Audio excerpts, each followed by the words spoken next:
বন্ধুরা, একটা ঝটপট করে খাওয়ার জন্য একটা রেসিপি দেখাবো। এই দেখো, এই টমেটোটা দিয়ে আমি কি করে করছি দেখাচ্ছি।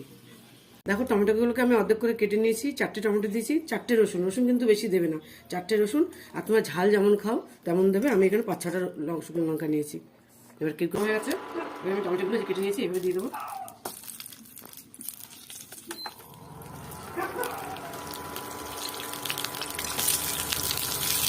এই যে 4টে রসুন নিয়েছিলাম, দিয়ে দিলাম এই শুকনো লঙ্কা। এবার এটাকে আমি ঢাকা দিয়ে দেবো। রসুনের আর শুকনো লঙ্কা গন্ধটা খুব ভালো লাগছে, সুন্দর লেগেছে। এটা এবার এইভাবে টমেটোগুলো উল্টে দিতে হবে। এভাবে এক এক করে টমেটোগুলোকে উল্টে দিতে হবে।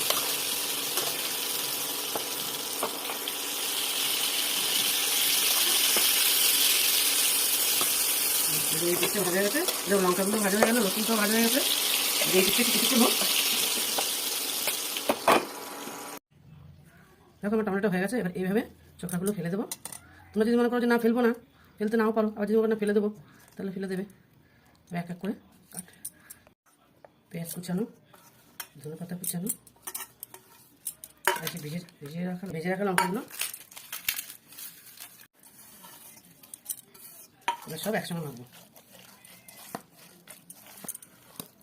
দেখো, আমার মাখা হয়ে গেছে। ওইদিকে আমার মেয়ে ভাত বেড়ে রেডি, যেটা দিয়ে খাবে বলে। এই যে এরকম করে গরম ভাতে